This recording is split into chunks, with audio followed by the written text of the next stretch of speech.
Panoorin natin ngayon ay si Alana. Yung TikTok video na to, kumakanta habang nakasakay sa e-trike. Let's play the video.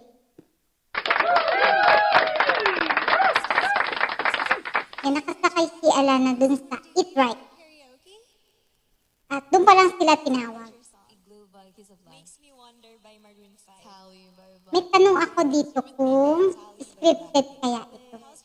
Na talagang nakita lang ni Alana na naglalakad ang bini sa script.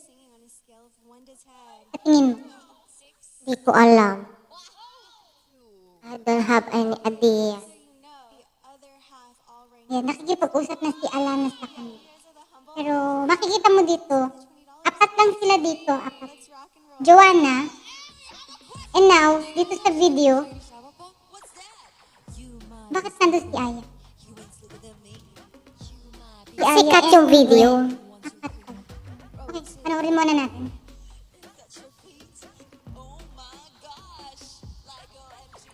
Shari po. Shari po. Siya po. Ang magkatabi pa, si Sheena and si Maloy. Aya and Gwen. Joanna and Colette. Stacy and Mika.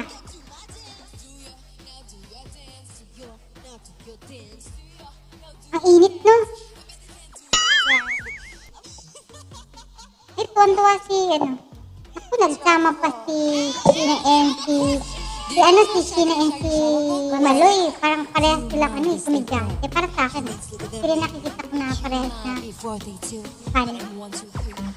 Rotate that body. Look at your feet. Oh my gosh. Like OMG. Shaggity, shaggity, shabba. Shaggity, shaggity, shabba. Ang bulong ka pa. Shaggity, shaggity, shabba. Shaggity, shaggity, shabba. Shaggity, shaggity, shabba. Hindi ko alam kung i-upload ng ng ABS-CBN. Malinaw na malinaw boses ni Aya doon. Gusto ko yung boses.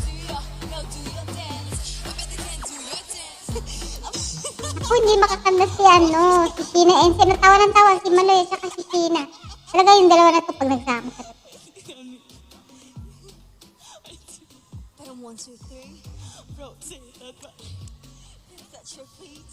Oh my. Okay. Hindi na ako nakakanta. Ayun, natatawa si Alana.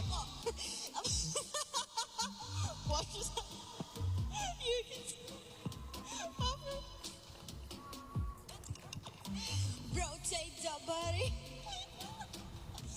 Oh my gosh.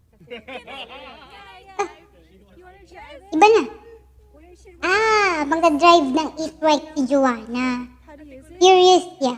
Do you know how to brake? Use both hands to brake. Galing! Turn left. Do you want to sing? No way.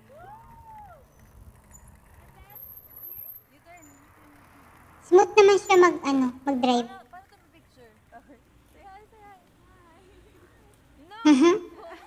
Nagkukuha.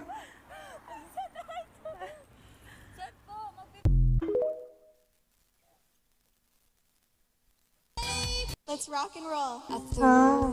Diamond palang compilation itong video na to. Pleasure song. Oh my gosh. I think ibang song na yan. Any Taylor Swift song? Compilation. By Sabrina Carpenter. Fever by Enhypen. Love those. Tell us your names and where you're from. We are Beanie. From the Philippines. How do you rank your singing on a scale of 1 to 10? With friends, a 10.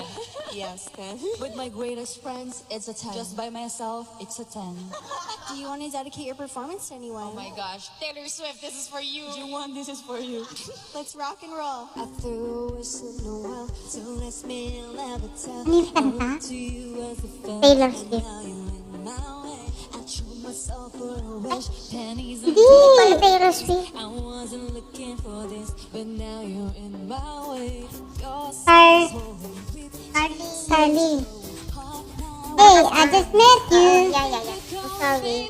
Hey, I just met you. This is my mother. Oo, yun basta. Call me? Call me baby? Yes.